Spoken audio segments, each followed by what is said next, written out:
The sun above the orbital station burned red through the glass ceiling, casting long shadows across the crowded market square.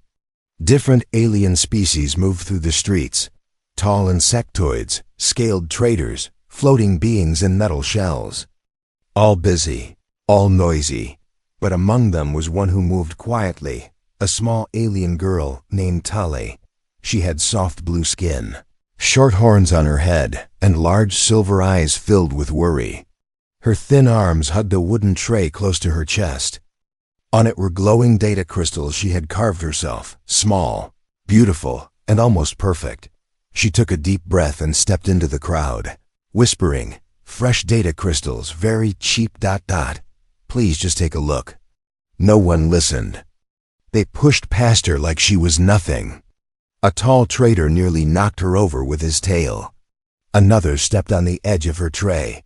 Still, Tale didn't stop. She couldn't. Her stomach had been empty for 2 days, and rent for her tiny room was due. From across the square, a tall alien male with green armor and golden tattoos watched her. He was a proud Threxan, tall, muscular, arrogant. His name was Torque. He sneered. A pathetic little Varelian, selling junk? The crowd around him laughed. Tali froze when she saw him coming closer. She tried to move away, but Torque blocked her path. She lowered her head, avoiding his gaze. "What is this garbage you're selling?" Torque said loudly, grabbing one of her crystals. It's mine," she whispered. "I made it. Please don't." Crack! Torque crushed the crystal in his hand. Tali gasped. The entire tray fell to the ground as he slapped it from her hands. Crystals rolled across the floor, some cracking, others lost in the crowd. She dropped to her knees, hands shaking, trying to pick them up. Laughter rose around her like a wave. "What a joke," Torque said. "Next time, try begging. You're better at crawling." The market roared with cruel laughter. Some aliens threw scraps of paper or stepped on her crystals on purpose. No one helped. No one even looked at her with pity. But someone watched, silently, from the shadows of a nearby tech stall. A human. He stood tall, face half covered by a dark hood. His eyes didn't blink. His jaw tightened. He didn't speak, didn't move, but his right hand slowly curled into a fist. His name was Cole, and he had seen enough. Back in the square, Tali tried not to cry as she crawled forward. On her knees scraped against the hot steel floor. A soft cut formed, and blue blood touched the ground. She reached for a cracked crystal, her favorite one. It had her mother's pattern carved into it. But before she could grab it, a large boot crushed it. Torque smirked. "Oops." Tali froze. Her lower lip trembled. The crowd cheered for Torque like he was a champion. Tali stood up slowly, barely able to keep her balance. "Say thank you," Torque said. Tali whispered, "Thank you. .. The laughter grew louder. Cole's jaw tightened even more. He turned and started walking, not toward Tali, but behind the stalls. His eyes were fixed on Torque. Tali wiped her eyes and picked up the few crystals that were still whole. She backed away from the square and vanished into the alleys. No one cared. No one followed, except Cole. As Torque walked away, laughing with his friends. Cole shadowed him through the crowd. The human moved like a ghost, quiet, smooth, unnoticed. His boots made no sound.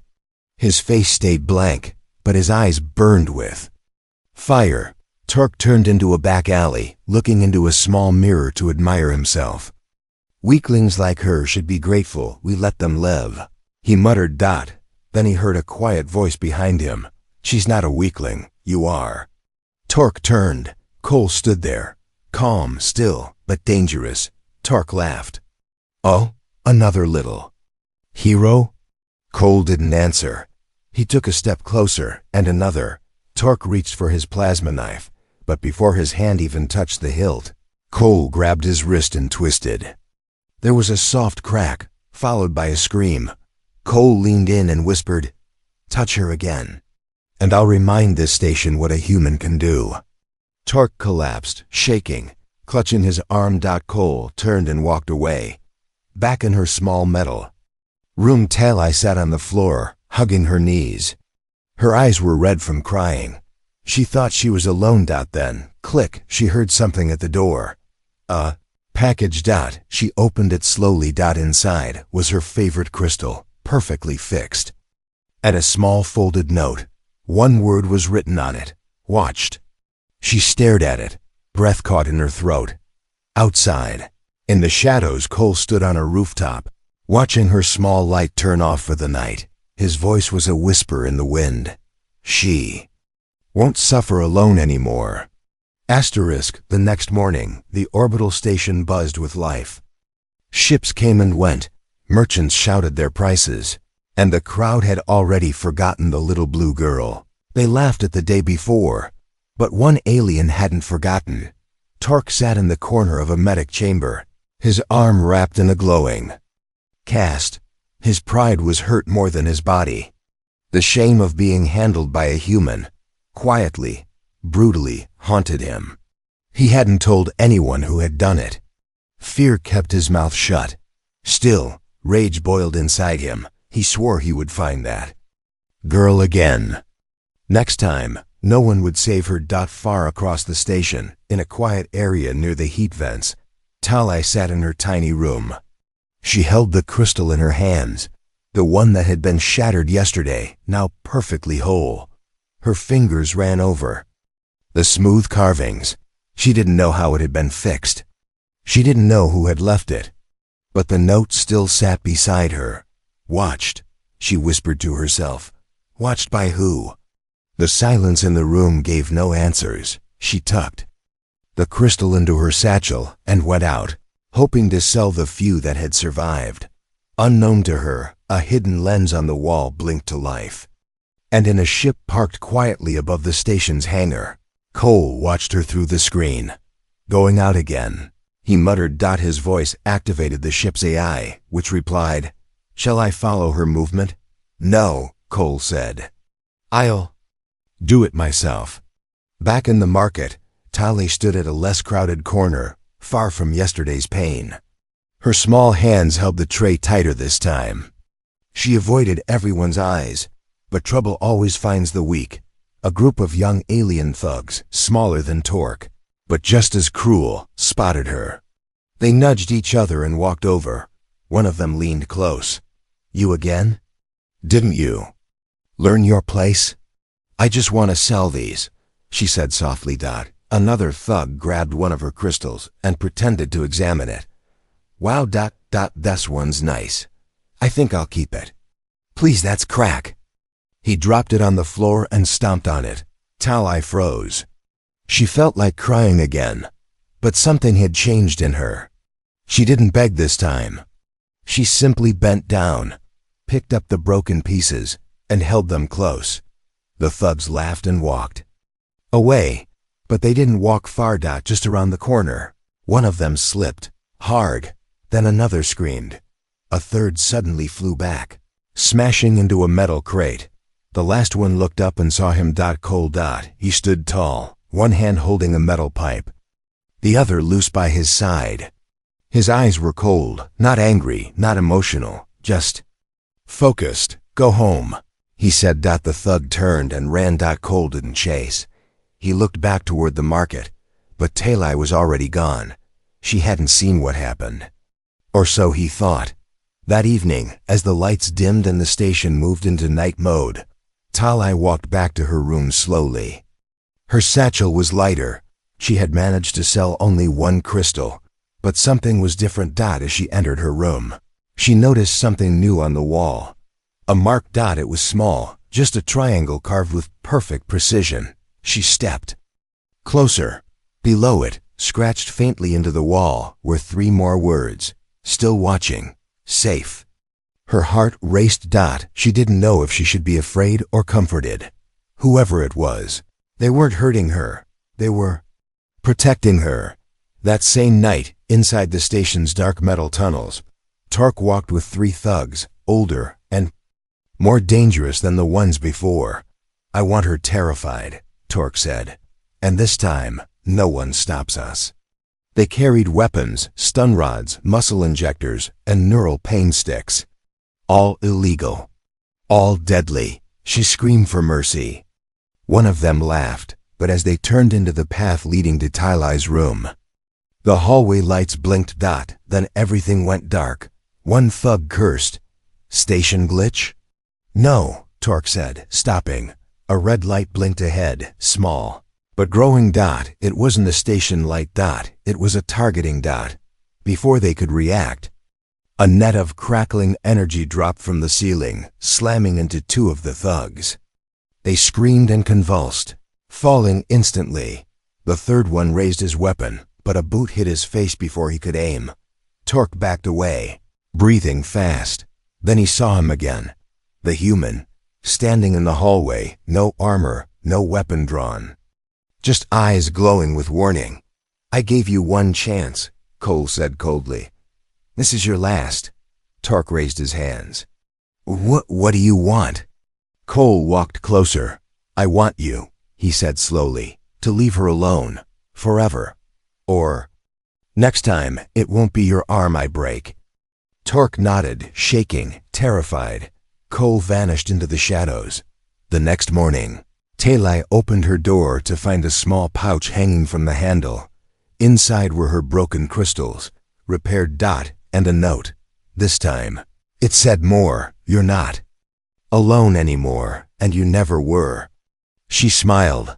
For the first time in a long time, she felt warm. The station's morning lights turned on with a soft hum. Pipes hissed above as warm air flowed through the vents. For most, it was just another day on the orbital trade ring. But for Tylai, something had changed. She didn't wake up afraid. She woke up curious. She looked at the note again, the one left with her repaired crystals. "You're not alone anymore. And you never were." Who was this person? Why did they care? Tylai sat on the cold floor, hugging her knees. Her room was still tiny. The walls were rusty. The lights flickered sometimes.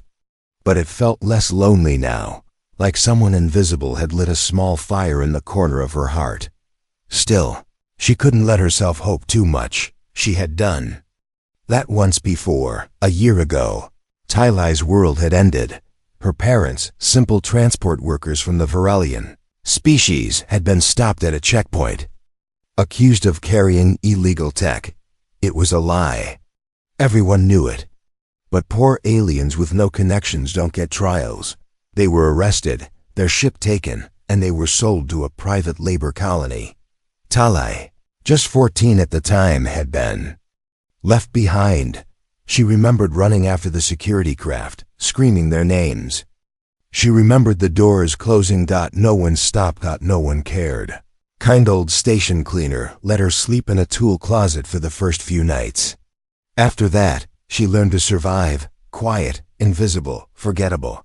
She made small carvings with broken tech, turned them into glowing crystals, and sold them to strangers. Most laughed.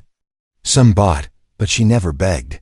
She never cried where anyone could see, and she never trusted anyone again. Until now. Later that morning, Tylai went back to the market square, not to sell, but to look. She stood behind the food stall, her hood low over her face, scanning the crowd. She didn't know what she was looking for, until she saw him, the human. He was tall, in a black jacket, with a slow walk and steady eyes. He moved through the market like he belonged, even though humans were rare here. Tylai's heart raced. She wanted to run, but her feet stayed frozen. Then, he looked at her. Just for a second. Not a long stare. Not a smile. Just a calm, knowing look, like he was saying, "I see you. I'm still here." And then he walked away. Tylai turned to leave, but something caught her eye. A large, holographic board above the square blinked with new light. Announcement: the lunar trials return. Enter now for glory and credits. It showed images of aliens battling in arenas. Brute strength, weapons, fire. Tylai didn't care, until she saw her own name. Tylai Varel, confirmed entry. Her breath stopped. Someone had added her to the tournament. It was impossible. She had never signed up. She was no fighter. She couldn't even lift a plasma rod. And yet, her name was there. Back on his ship, Cole saw the alert too. He stared at the screen. Talai, why? He tapped the console. Trace the entry. The ship AI replied. Entry forged from the central kiosk at Dock 9. No security footage. Camera systems looped. Cole's jaw tightened. Someone wants her. Dead. He stood and grabbed his weapon belt. If they want a show, I'll give them one. That night, Talai stood in front of the arena entrance. Bright lights. Loud cheers. Armed guards. No escape. She tried to explain she didn't register, but the system said otherwise. The guards laughed. Too late to back out now, little bug. One said. They gave her a small shock rod and pushed her inside. The doors closed, and she was alone.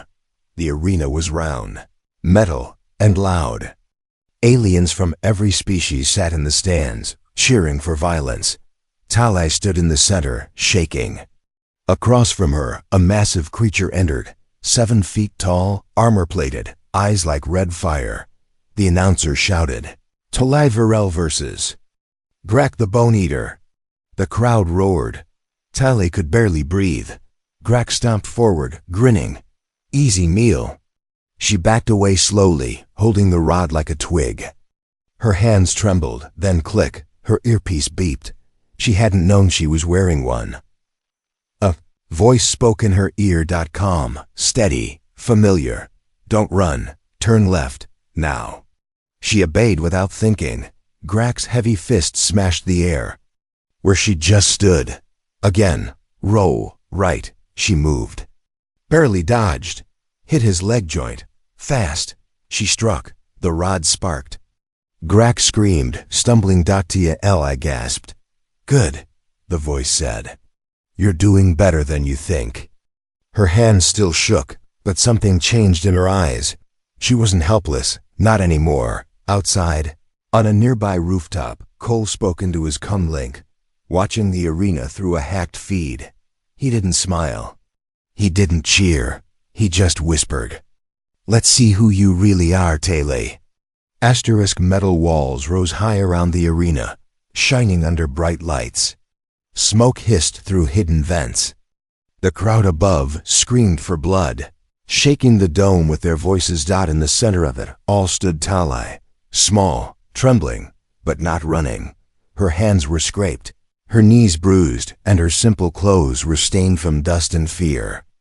But her eyes had changed. They held fire now, across from her.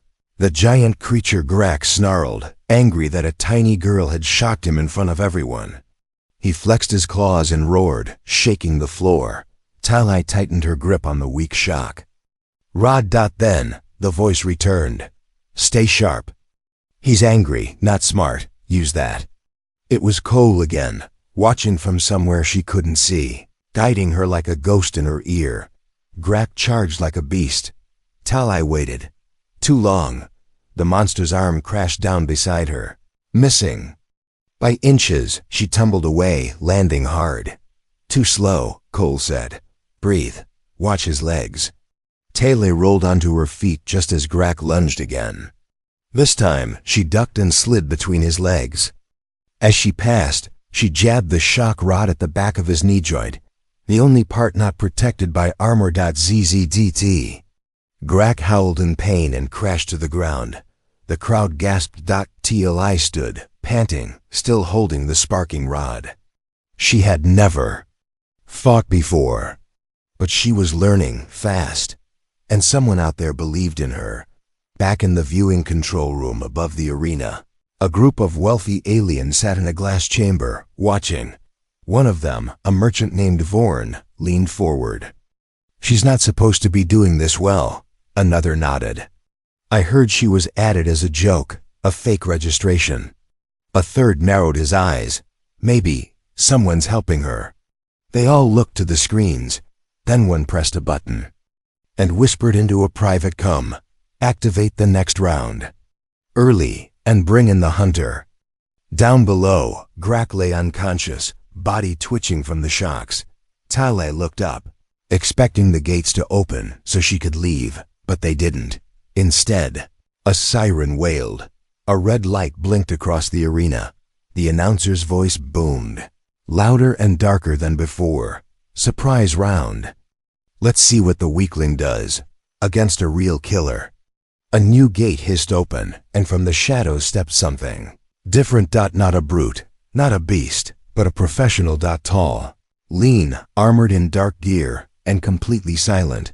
The hunter, Talay's heart dropped. She could feel the difference. This one didn't fight for sport. He fought to kill. Stay calm, Cole's voice said in her ear. He's fast, deadly, but he doesn't know you're listening to me. Talay backed away, trying not to panic. The hunter didn't roar, didn't show off. He simply moved, swift, quiet, like smoke. She barely blocked his first strike. Clang! Her rod sparked as his blade slid past it, cutting a line in her shirt. He spun again. Talay fell backward, barely dodging. Use the sand, Cole said. Talay grabbed the handful of dust from the arena floor and threw it into the hunter's face. Staggered just for a second, and she struck his side. The shock connected, but barely. He growled, not in pain, but in annoyance. Then he moved faster. On the rooftops, Cole watched every frame. His jaw clenched. She can't win like this, he whispered. She needs something more. He tapped a button on his wrist device. Back in the arena, Talay's earpiece beeped. Gate 6 will open. Get to it. You'll have 5 seconds. Talay didn't ask why. She turned and ran, faster than she'd ever run, ducking, sliding, spinning. Past the hunter's strikes, the crowd roared in surprise. Above, the merchant Vorn slammed a button. She's escaping. But it was too late. Gate 6 opened. A small maintenance entrance meant for workers, not fighters. Talay dived through it. The door slammed shut behind her. I panted hard, her back against the wall. Her hands were shaking. Her legs ached. She couldn't believe it. She was still alive. Then, footsteps. Not loud. Not fast. Just steady. From the shadows ahead.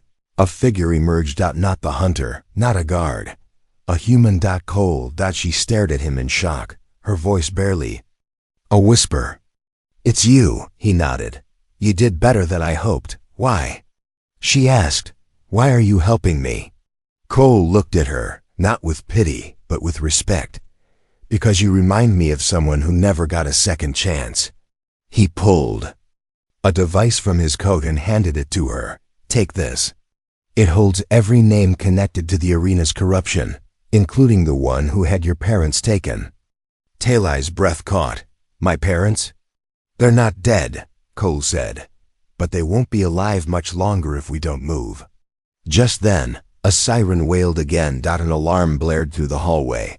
Cole's face hardened. They know you escaped, and now they'll hunt us both. Alarms screamed through the lower decks of the orbital station. Red lights flashed against rusted pipes, and the air was thick with the sound of clanking boots. Guards were coming, and this time, they weren't here to break up a street fight. They were hunting a human and a little alien girl. Talay ran behind Cole, her legs barely keeping up. Her breathing was sharp and shallow, her ribs sore from the arena. But she didn't stop. Not while the human kept moving. Cole turned sharp corners like he knew every inch of the station. He ducked under power lines, leaped over broken crates, and led her deeper into the maze of old service tunnels. How do you know all this? She asked breathlessly. He didn't look back. I was stationed here once, long before this place turned into a playground for corruption. Who are you? This time, he glanced back just briefly. Let's say I used to clean up messes like the one we're in now.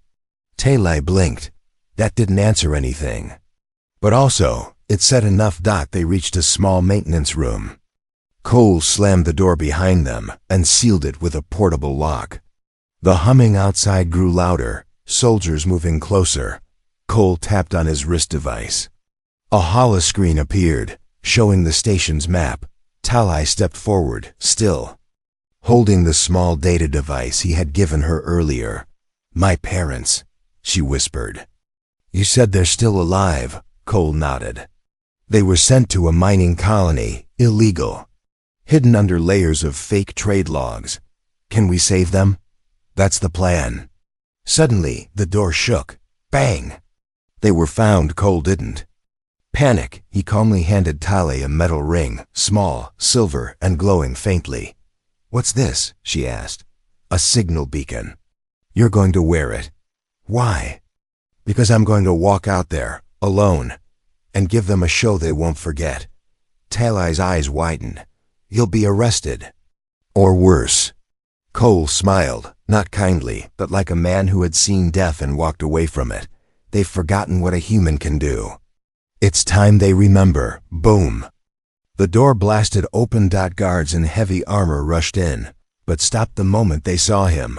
Cole stepped forward slowly. "Hands open." Calm. The lead officer barked. "On the ground, human." Cole didn't move. "Tell your masters this. She's under human protection now. If you touch her again, this station won't be standing tomorrow." The guards laughed. One stepped forward with a stun baton, but Cole struck first. In one smooth motion. He grabbed the baton, twisted the guard's wrist, and slammed him into the wall. The others raised their rifles. Cole ducked, rolled, and kicked a crate into their legs. Sparks flew. Two more dropped. The hallway was chaos, but Talai didn't see a man fighting. She saw a storm, focused, brutal, unstoppable. One of the guards screamed. "He's X-Spectre unit. Fall back." Too late.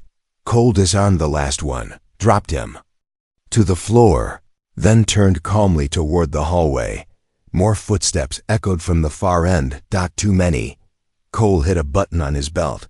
Behind him, the wall opened, a secret tunnel. "Go." He shouted to Talai. She ran through it, heart pounding. He followed and sealed the entrance just as plasma blasts hit the door. Minutes later, they reached the docking bay. Cole's small stealth ship stood in the corner, hidden under camo drone. Fog. Talai had never seen anything like it. Smooth, black, and almost silent. Inside, the AI spoke. "Welcome back, Commander Cole." Talai blinked. "Commander?" Cole ignored it. "Get us out of here." Full stealth mode. The ship rose quietly, slipping out of the station unnoticed. As the stars opened up before them, Talai finally let out a long breath. She turned to him. "You didn't have to do all this." "For me." He looked out the window. "You're not the first innocent to suffer under alien greed. But you might be the first who fights back and wins." She clutched the beacon ring he gave her earlier. "What happens now?" Cole walked to the ship's console and tapped the glowing map. A red marker blinked on a distant mining colony. "We go there," he said. "We find your parents, and we burn their cage to the ground." Far behind them, inside a shadowy control room deep within the station, the merchant Vorn stood before a wide screen. He stared at the footage, the human tearing through armed guards with zero fear. Beside him, a taller figure entered, dressed in a long black cloak, face hidden behind a mask. "He's back," Vorn said. "The one they warned us about." The figure leaned closer. "Then send the message to the others." "What message?" The masked figure replied coldly. "A human specter has returned. And he's not alone." Asterisk. The stars stretched outside the ship's windows like silver rivers. Inside, silence filled the cabin. But it wasn't peace. It was the stillness before war. Talai sat in the co-pilot's seat, hands gripping the armrests, her heart pounding harder with every blink of the red dot on the screen. The mining colony where her parents were held. Cole stood over the ship's console, studying the map. His jaw was locked tight. His eyes were sharper than ever. "They'll be expecting us," he said quietly. "Then why go straight there?" Talai asked. Cole turned to her. "Because this time we don't sneak, we send a message." Meanwhile, across the galaxy, The merchant Vorn stood aboard a battlecruiser orbiting the mining colony. He wasn't alone. Beside him stood Torque. But this time, Torque wasn't wearing street armor or looking smug. He wore battle gear, full body shielding, plasma gauntlets, and a glare filled with revenge. He broke my arm. Humiliated me, Torque growled. Vorn didn't smile. Then earn your honor back. Kill the human. Torque cracked his knuckles. And what about the girl? Vorn looked toward the mining facility on the screen. She watch. She beg. And when the human falls, we sell her like we did her parents. Cole's ship broke from hyperspace and dropped silently toward the dark mining colony below. Dust storms swept across the rocky ground. Tall fences wrapped the prison in steel. Tyle stared through the window. That's it. That's where they took them. Cole nodded. Time to wake them up. He pressed a button. The ship shimmered, turning visible. No more stealth. No more hiding. A red alarm blared inside the prison towers. Guards rushed out. Sirens screamed, and a message came through the speakers. Return to orbit. You are violating private property. Cole tapped the mic. His voice was steady, cold, and deadly. Then come make me. The ship landed hard, kicking up dust. Cole stepped out first, calm and fearless. Tyle followed, heart thundering. She felt small, weak, but beside him she also felt. Seeing that the guards didn't fire. Instead, they cleared a path because Torque was coming. He walked through the dust, taller than ever in his new armor, face twisted in hate. So, he shouted, the human finally shows his face in the light. Cole didn't answer. Torque laughed and raised his hand, showing the bone-white scar on his wrist. You broke me once, but I've trained every cycle since. Today, I bury you. Tyle stepped forward. He's not here for you. Torque snapped, quiet. Little bug. Your parents will die screaming. That was his mistake. Tyle didn't cower. She stepped between Cole and Torque, her voice shaking but firm. No, they won't, the crowd murmured. The guards watched closely, and then Cole said one sentence. I accept your challenge. The duel field was a flat open space outside the prison walls. A circle was drawn. Old rules. 1-on-1. No. Guns. No mercy. The colony guards formed a ring, curious and bloodthirsty. Even the prisoners, forced to watch from cages, pressed their faces to the bars. Among them, two familiar figures. Tyle saw them, her parents. Their faces were thinner, eyes hollow. But they were alive, she gasped. Her fingers trembled on the cage fence. Mom, Dad. They stared at her in shock. Cole stepped into the center of the circle. So did Torque. Tyle watched from the edge, tears in her eyes, but her fists clenched. Cole looked at her once. No matter what happens, he said, do not run. She nodded. The gym signal was given. Begin. Do RG charged first. Heavy, fast, brutal. Cole didn't move, not until the last second. He sidestepped, letting Torque crash past, then struck the back of his leg. The hit echoed, but Torque didn't fall. He turned and swung hard. Cole blocked, slid, countered. They moved like thunder and shadow. The crowd gasped at every move. Torque was stronger. Cole was smarter. It was a war of pride and the world. Watch. Then Torque slammed Cole hard in the ribs. The human dropped to one knee. Blood touched the dirt. Tyle screamed, get up. Torque laughed. So much for the protector. But Cole looked up, his smile calm. You're holding your stance. Wrong. What? A trum. Cole spun, sweeping Torque's legs. He flipped backward, landing hard. The dust flew. Cole stood over him, pressing a knee into Torque's chest. I've fought monsters stronger than you, he said. You're just loud. Torque screamed, but he couldn't move. Cole raised a fist and stopped. He didn't strike. Instead, he stood. I'm not here to destroy you. I'm here to expose all of you. He turned to the crowd and held up a glowing disc, the same one Taylor carried. Now activated. Holograms appeared in the air, showing trade logs, sales contracts, prison transfers, all illegal, all tied to VORN. The guards gasped, even the prisoners began to shout. Vorn screamed into his communicator, "Stop them! Shut it down!" But it was too late. The truth was already spreading across the network, broadcast into every system on the station. Taylor ran to the cages. She reached her parents. "Mom, Dad, it's me."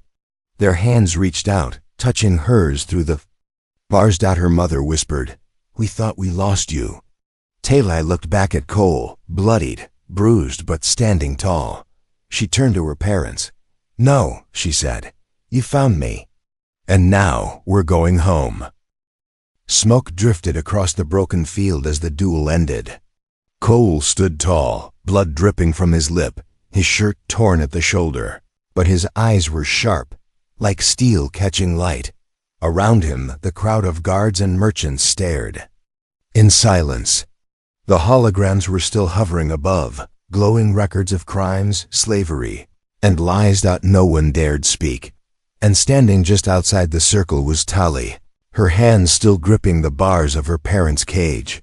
Inside, her mother wept quietly. Her father, always the quiet one, whispered, "She saved us." The sound of approaching ships broke the silence. From above, 3 sleek crafts dropped from orbit. They bore the insignia of the United Human Confederation, fast, armed, and fully authorized. Cole smirked. Right on time. The lead human officer stepped out and saluted him. "Spectre Cole, we received your evidence drop." "Orders?" Cole pointed toward the prison building. "Free every innocent worker. Secure the trade logs and arrest the merchant." The officer looked at the panicked Vorn, who was already trying to flee. "Gladly." The guards, now realizing who held real power, stepped aside, and in moments, the cages were unlocked. Taylor ran into her parents' arms, burying her face into her mother's chest. Her father dropped to his knees, hugging her tightly, whispering again and again, "I'm sorry. I'm sorry we left you." Taylor shook her head, eyes full of tears. "You didn't. I found my way." They held each other under the blinking stars, while prisoners around them dropped to the ground in disbelief, free for the first time in years. Cole stood back, watching. He didn't step in. He didn't interrupt. Simply smiled, not a grin, not a smirk, but something soft. Something real. Taylor walked toward him, holding her parents' hands. "They're safe because of you," Cole shrugged. "You're the reason I came. You made me remember what we fight for, but why me?" He looked at her for a long time. "Because I saw a girl who still stood, even when the world tried to crush her. That's worth more than any ship, weapon, or credit in the galaxy." She looked down, embarrassed, but proud. Later that evening, as the prison systems were shut down and the human forces took full control, Cole stood near his ship, preparing to leave. Taylor approached him. Her parents had been offered transport back to their homeworld. They'd asked her to come, but she didn't answer them yet. "You're leaving?" she asked. He nodded. "There's always another station. Another cage to break open." "I want to help," she said quickly. "Let me come with you." Cole raised an eyebrow. "You sure? You'll see uglier things than you've seen so far."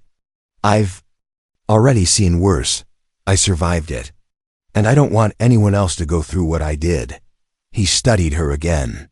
"You ever hold a real blade?" "No." "Fly a fighter?" "No." "Disarm a bomb?" She blinked. "Definitely not." He smiled. "Perfect. I'll teach you." A week later, back on the same market station where it all began, things had changed. The arena was shut down. The merchant district cleaned up. New rules hung from every wall, enforced by human protection zones.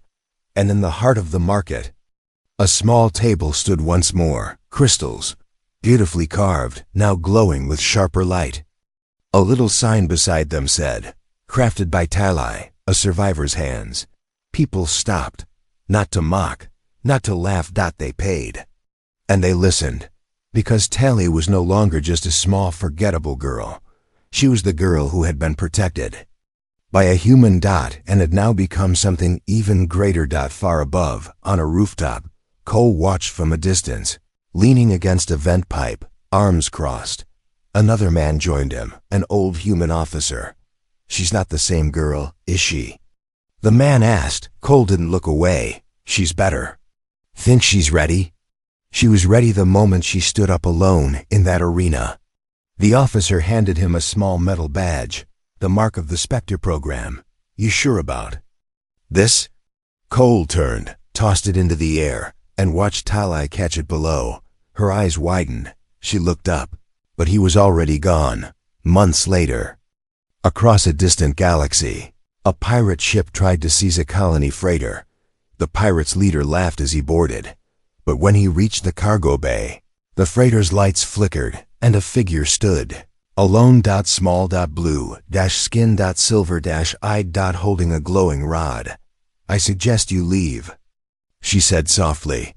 The pirate laughed. Until the human style comes in his ear, cracked with interference. And a calm voice said, "That's my student you're threatening. Don't make me come down there." The pirate froze. And ran. Because now, Tali wasn't just a survivor. She was the reason others would survive.